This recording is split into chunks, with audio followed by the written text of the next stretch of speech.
নিয়মিত সংবাদের পর আমি প্রিমা জামান আপনাদেরকে আরো একবার স্বাগত জানাচ্ছি আমাদের প্রতি কার্য দিবসের আয়োজন ব্যবসাপাতির সারাদিনে।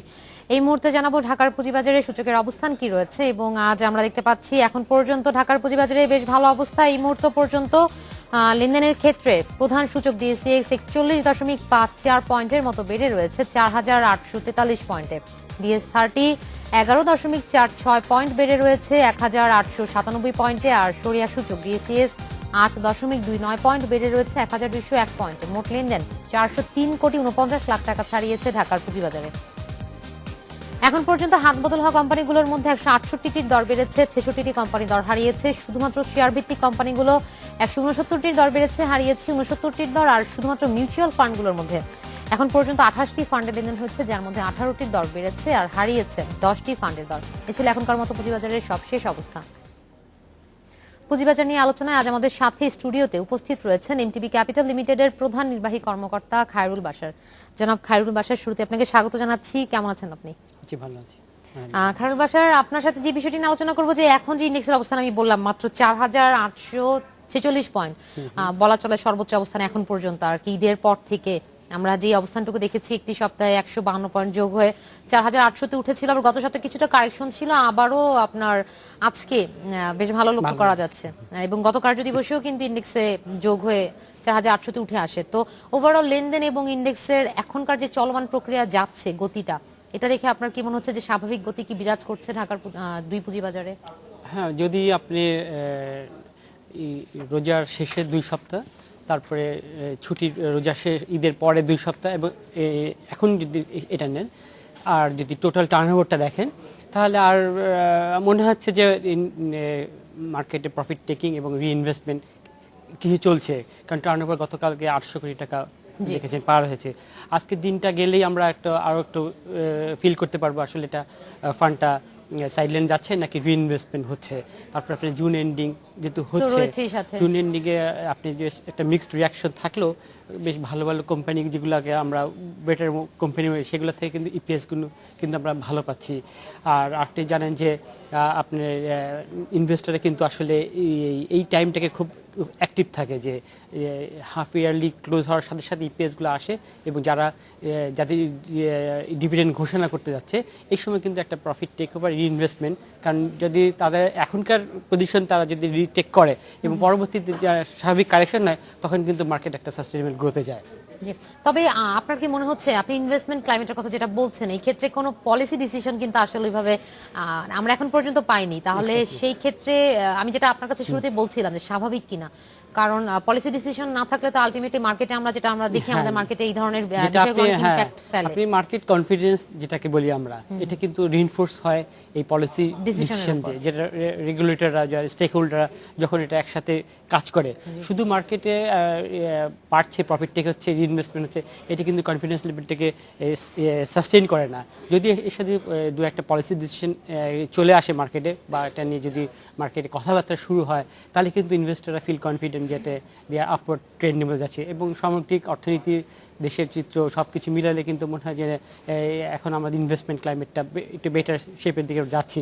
তো এর সাথে যদি আমরা যে সমস্ত পুরনো ইস্যুগুলা ছিল আমাদের, যেগুলো আমাদের টেনে পিছিয়ে ধরে রাখছে, যে আপনি জানেন সবচেয়ে বড় যেটা ক্যাপিটাল মার্কেট এক্সপোজার ডিসিশন, আমাদের মার্চেন্ট ব্যাংকের ক্যাপাসিটি বিল্ডিং, অনেকগুলো ইস্যু আসলে রয়ে গেছে, তারপরে ইনভেস্টর অ্যাওয়ারনেস ক্রিয়েট করা, এইগুলোকে কিন্তু সাথে সাথে আপনি একসাথে নিয়ে আসতে হবে।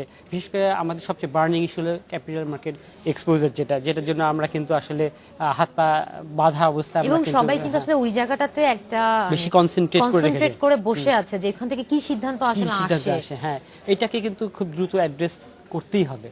এটা ছাড়া কিন্তু মার্কেটকে আপনি ধরে রাখতে পারবেনই না। কোনো যদি এই জায়গা থেকে আসলে কোনো ওই ধরনের সিদ্ধান্ত আমরা আলটিমেটলি না পাই বা এক্সপান্ড না করা হয়, আমরা তো আশাবাদী, অবশ্যই কেন পাবো না, অবশ্যই পাবো। কারণ আমাদেরকে নিয়ে তো মার্কেট টিকে থাকতে হবে। কারণ যারা আমরা আটকে গেছি, যারা বিশেষ করে ব্যাংক যারা সাথে যারা সাবসিডি, তারা তো বেশি মাত্রায় ক্ষতিগ্রস্ত হয়েছে।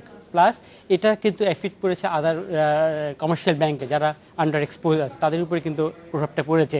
তারা কিন্তু ওয়েট অ্যান্ড সি, যারা এখন মার্কেট ভালো না এই কথা বলে তারা কিন্তু বসে আছে। কিন্তু তারা যখন দেখবে যে অন্যান্য ব্যাংকগুলো এখান থেকে একটা সাবস্টেন্সিয়াল প্রফিট নিচ্ছে, এটাতে একটা গ্রুপ ইফেক্ট আসে।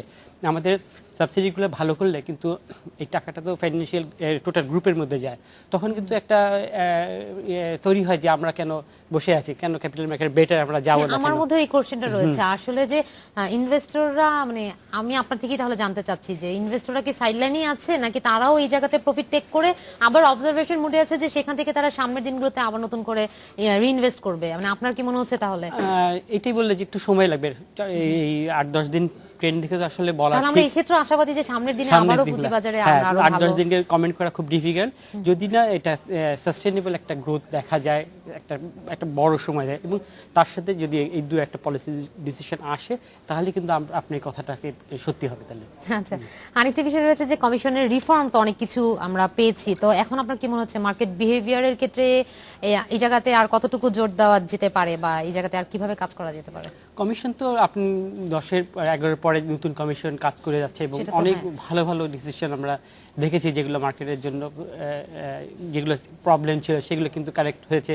আপনি বুক বিল্ডিং, তারপরে প্রাইভেট প্লেসমেন্ট ইস্যুজ, এইগুলো কিন্তু অনেক কাজ হয়েছে। আপনি এখনকে ধরেন যে আলাদা আদালত গঠন, হ্যাঁ, অনেকগুলো- ধরেন যে এখন সার্ভিলেন্স surveillance ডিমিউটাইজেশন software, হয়ে গেছে, জি। এই জিনিসটা ট্রাইব্যুনাল এসে গেছে, হ্যাঁ, এখন স্পেশাল ট্রাইব্যুনাল ইজ অ্যাক্টিভ মার্কেটে। তো এইগুলো তো আসলে বড় একটা ডিসিশন আমাদের মার্কেটে এসছে। তো এর সাথে আসবে যদি কমিশনের তাদের নিজস্ব ক্যাপাসিটি বিল্ডিং, তারাও চাচ্ছে যে তাদের লোকবলকে দিয়ে, এখন মার্কেট বড় হয়েছে, এখন আর এই সীমিত সংখ্যক লোক দিয়ে মার্কেটকে তারা কন্ট্রোল করতে পারছে না। তো এবং কমিশন নিজে সেলফ সাফিসিয়েন্ট, এখন তাদের আর্নিংটাও ভালো। তো এইগুলো কাজ তো হয়েছে লাস্ট 4 ইয়ার্স। জি, আমরা last 3 এবং 4 years আমরা এগুলো পেয়েছি। এই কমিশন আরো এগিয়ে যাচ্ছে। তো এখন যে সমস্ত জিনিস পিছনে প্রবলেম ছিল, সেই জিনিসগুলো যদি অ্যাড্রেস হয়ে যায়, এবং Bangladesh securities commission, Bangladesh bank, তারপরে মিনিস্টার ফাইন্যান্স, এনআরবি, এটা যদি সম্মিলিতভাবে ওরা রেগুলার মিটিং যেগুলো হতে পারে, এইগুলো যদি হতে থাকে, তাহলে আমরা একটা ভালো একটা মার্কেট সামনে দেখতে পারি ইনশাআল্লাহ। আমরাও এমনটাই প্রত্যাশিত। আরেকটি বিষয় আপনার কথার সাথে সূত্র ধরে বলতে চাচ্ছি যে অনেকগুলো রিফর্ম যেগুলো হয়েছে তার মধ্যে তো মূল রিফর্মটা ছিল ডিমিউচুয়ালাইজড, কিন্তু ডিমিউচুয়ালাইজেশনের পরবর্তীতে যে ধরনের বিষয়গুলো আসা উচিত ছিল 3 বছরের মধ্যে, যেমন আমাদের স্ট্র্যাটেজিক পার্টনার রয়েছে, এছাড়া রয়েছে আমাদের অনেকগুলো প্রোডাক্ট চেঞ্জের ব্যাপারে, এবং তাদেরকেও কিন্তু মার্কেটকে সেভাবে লুক্রেটিভ না করলে আসলে বিনিয়োগকারীরা ওই জায়গাতে আগ্রহ প্রকাশ করবে না। কিন্তু এখন পর্যন্ত যদি আমরা সময়ের হিসাব করি, আমরা কিন্তু অনেকটা সময় অতিক্রম করে ফেলেছি, কিন্তু ওই জায়গাতে আপনার কি মনে হচ্ছে ভিজিবল কি পরিবর্তন আপনি এখন পর্যন্ত পেয়েছেন বা সামনে কি ধরনের পরিবর্তন আসলে আপনি প্রত্যাশা করছেন? ডিমিউশন ঘটনাটা আসলে কি মার্কেটকে যারা যারা এই স্টক এক্সচেঞ্জ তো একটা জাস্ট লিস্টিং করে জি। এবং তার মাধ্যমে একটা ট্রেডিং একটা প্ল্যাটফর্ম, কিন্তু ওই যখন ওটা ম্যানেজমেন্ট আর যারা ওনার যখন সেপারেট হয়ে গেছে এবং ওটা চাচ্ছিল, যেটা হয়ে গেলে তখন কিন্তু মার্কেটে ম্যানিপুলেশনের সুযোগ কম থাকে।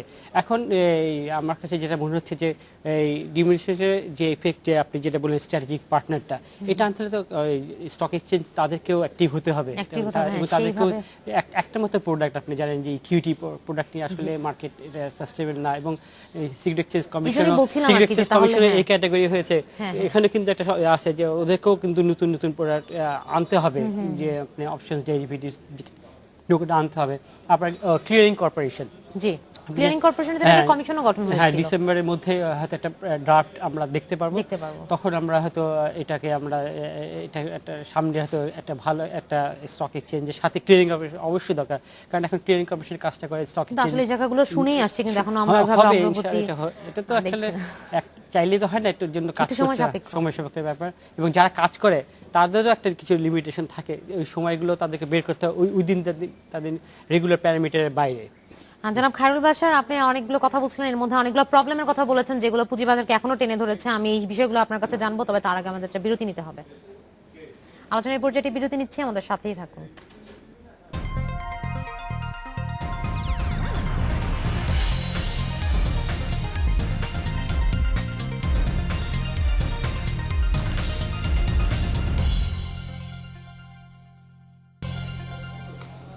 আপনারা দেখছেন ব্যবসাপাতি সারাদিনে। জনাব খায়রুল বাশার, আপনি যে বিষয়টি নিয়ে কথা বলছিলেন যে পুঁজিবাজারের এখনকার অবস্থা এবং এর মধ্যে আরো কিছু ইস্যু রয়েছে, যেই প্রবলেমগুলো আসলে অনেক দীর্ঘদিনের এবং এগুলোর কারণে আমরা ওই জায়গা থেকে এখন ওইভাবে পুঁজিবাজারকে ভালো গতির দিকে দেখতে পাচ্ছি না। যার মধ্যে আমি একটু অ্যাড্রেস করে বলতে চাবো মার্চেন্ট ব্যাংকের অবস্থা, যে মার্চেন্ট ব্যাংকের কিন্তু ক্যাপাসিটি বিল্ডিং এ এখনো আমরা দেখতে পাচ্ছি ওই রকমের ভূমিকা নেই, বা তারা এখনো পুয়ার যদি বলা চলে। এক্ষেত্রে আরেকটা বিষয় রয়েছে, ব্যাংকের সাবসিডারি যারা তাদের অলমোস্ট নেই বললেই চলে, আমরা তাদের আটকে ভূমিকা গেছি। মার্কেটে নেই। মানে আমার কথার প্রথম থেকে এটা জি, সূত্রে বলেছিলেন চলে আপনি। আসছে। এটাই থাকবে, কারণ এটাই আমাদের যদি আপনি ওয়েট দেন মার্কেট প্রবলেমটা কোথায়, আমি দিব এখানেই আমাদের সবথেকে মূল সমস্যাটা। সমস্যা, আমরা আটকে গেছি। আর যারা আমরা সাবসিডি যারা ক্যাপিটাল মার্কেট এক্সপোজ হয়ে আছি, তারা আসলে আর কোনো ফান্ডিং এর সুযোগ নাই আমাদের।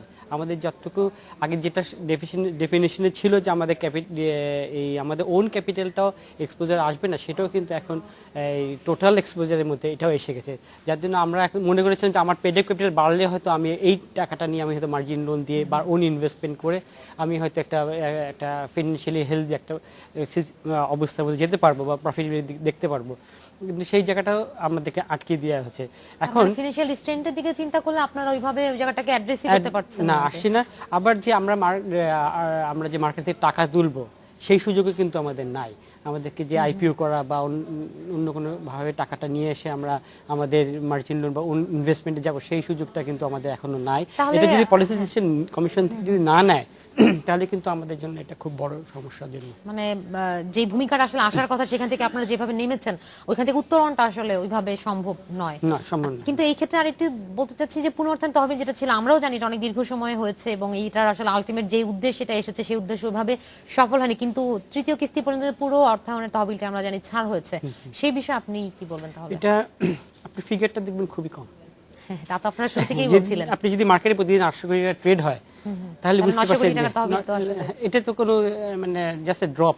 আমার এখন 14-15 হাজার কোটি টাকা আপনি জানেন যেখানে আমাদের স্টাক আপ হয়ে গেছে নেগেটিভ ইকুইটি মার্জিন লোনের মাধ্যমে, তো সেখানে 900 কোটি টাকা কিছু না কিন্তু।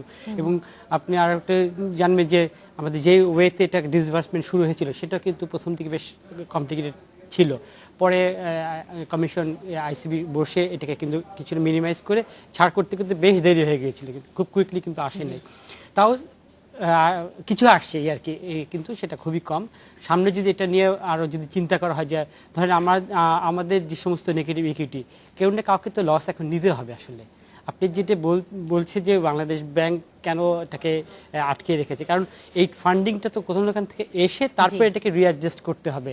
যদি বাংলাদেশ ব্যাংক থেকে যদি আমাদেরকে বিভিন্নভাবে স্বল্প সুদে বা দীর্ঘমেয়াদী যেমন এসএমইতে যেরকম হয় এরকম কিছু যদি দেওয়া হতো, তারপরে আমাদের যে লস পোর্শনটা যদি আমরা অ্যালোয়েবল এক্সপেন্ডিচার হিসেবে বাদ যেত, তাহলে কিন্তু একটা ব্রিদিং একটা জায়গা আমাদের তৈরি হতো। তবে ধীরে ধীরে আমরা 5 বছর বা 10 বছর যেটাই হোক, তখন আমরা এটাকে এখান থেকে বের হয়ে আসতাম। আর যেটা আমাদের নিজস্ব ফান্ডিং যে সোর্স, সেগুলো কিন্তু বন্ধ হয়ে আছে, সেগুলোতে যদি অ্যাড্রেস করা হতো, তাহলে আমার মনে হয় মার্চেন্ট ব্যাংকগুলো বেটার পারফর্ম করতে পারতো। আর এই ক্ষেত্রে যদি আরেকটু বলি যে এই জায়গাতে মানে আমাদের যারা ইনভেস্টররা রয়েছেন তারা ম্যাক্সিমামই তো আমাদের ব্যাংকের মধ্যেই তারা ছিলেন যে 2010 ধসের পর। তো এইখানে কম্পেয়ার টু লাস্ট ইয়ার, মানে এখন আমি কথাটা কেন বললাম যে লাস্ট ইয়ারের তুলনায় কিন্তু এখন ব্যাংকের আমরা যে ফিনান্সিয়াল স্টেটমেন্ট পাচ্ছি বা অর্ধবার্ষিক বলেন বা প্রান্তিকের প্রতিবেদনগুলো বলেন, অবস্থা ভালো কম্পেয়ার টু লাস্ট ইয়ার। তো এখন কি মনে হয় যে তাহলে এখান থেকে ইনভেস্টররা কি আরেকটু ব্যাংকমুখী হবে কিনা? এটা অবশ্য বলা একটু কঠিন হবে, কারণ আপনি ব্যাংকের বেস তো অনেক বড়, ব্যাংকের পেডআপ ক্যাপিটাল হিউজ, এবং আমাদের যারা এনপিএল যেটা আছে সেটা কিন্তু ব্যাংক যেটা এখন হয়তো এই কোয়ার্টারে বেটার দেখেছে, নেক্সট কোয়ার্টারে যদি এরকম যদি তারা তো ফান্ডিং করে সেটাও তো রিটার্ন করে নিয়ে আসবে, এই জায়গাটা যদি আবার যদি কোনো গ্যাপ হয়ে যায়, তাহলে কিন্তু আবার একটা অবস্থা আছে। আর জানেন যে আপনি যে যারাই ব্যাংক থেকে যারা টাকা নিচ্ছে, তারা লং টার্ম ইনভেস্টর, তারা মূলধনী সম্পত্তি মেশিনারিজ নিয়ে আসছে, জায়গা জমি তারা করছে, দেশের শিল্পায়নের জন্য তারা মূল্য এখানে কাজ করছে। কিন্তু এই জায়গাটাতে যদি মানে আপনি ক্লাইমেট যদি ইনভেস্টমেন্ট ক্লাইমেট, যেটা বাংলাদেশ ব্যাংকের চেষ্টা করছে যাতে আমাদের ইনভেস্টমেন্টটাকে বাড়ানোর জন্য যেখানে মনিটারি পলিসিগুলোকে অ্যাড্রেস করা হয়েছে, তো ওই সমস্ত জিনিস যদি অ্যাড্রেস হয়ে যায়, তাহলে কিন্তু ব্যাংকের কাছ থেকে আমরা বেটার প্রফিটেবিলিটি আশা করতে পারি। আরেকটি বিষয় রয়েছে যে এখন বর্তমান মার্কেটে আমরা যেভাবে অবস্থা দেখতে পাচ্ছি, এর মধ্যে ফরেন ট্রেডের অবস্থানটুকু কি রয়েছে? ফরেন ট্রেড আপনি জানেন যে বেশ গত বছর তুলনায় বছর এটা ডাউনওয়ার্ড স্লোপে আছে। হতে পারে যে ফরেন ইনভেস্টররা তারা তো তাদের আউটলুক তো অনেক বড়, তারা বড় ওয়ার্ল্ড হরাইজন নিয়ে কাজ করে, যেখান থেকে বেটার রিটার্ন পায় তারা কুইকলি কিন্তু তাদের ফান্ডগুলো সেখানে শিফট করে দেয়। তো এই হয়তো সাময়িকভাবে এটা হয়তো একটু স্থবির আছে, তখন যখন দেখবে বেট তখন ওরা হয়তো আবার ইনভেস্টমেন্ট করবে আমাদের দেশে এসে। আর সবশেষ যদি আপনাকে জিজ্ঞেস করি, তাহলে এখন মার্কেটে যেই রেশিও এবং যেভাবে আমরা স্টেটমেন্ট পাচ্ছি, এবং আপনি যেটা বলছিলেন যারা অবজারভেশনে ছিলেন জুনের জন্য, তো সবকিছু মিলে তাদেরকে এখন কোন জায়গাটাতে আসলে ফোকাস রেখে সামনের দিনগুলোতে অগ্রসর হওয়া আমার উচিত? সাজেশন হলো যেহেতু জুন এন্ডিং কোম্পানিগুলোকে উপরে জোর দেওয়া উচিত, যাতে থার্ড কোয়ার্টার পর্যন্ত বেটার ইপিএস আসছে তাদের কাছ থেকে আমরা ইপিএস গুলো পর্যালোচনা করে আপনার কি মনে হয়েছে? মানে সেটাই বলছি যে এটা থেকে সেগ্রিগেট করতে হবে যে লাস্ট ইয়ারে তারা কত ডিভিডেন্ড দিয়েছিল, এই বছর তাদের ইপিএস কত, এই কম্পারিজন করে যদি বেটার কিছু ভালো কোম্পানি সিলেক্ট করে ইনভেস্টররা, তাহলে আমার মনে হয় যে একটা প্রফিটেবিলিটি আছে এখানে। জনাব খায়রুল বাশার, আপনাকে অসংখ্য ধন্যবাদ, আপনি আমাদের অনুষ্ঠানে এসেছেন, সময় দিয়েছেন। Thank you. এই ছিল আজকের মতো আলোচনায়, আমাদের পরবর্তী সংবাদ দেখার আমন্ত্রণ রইল।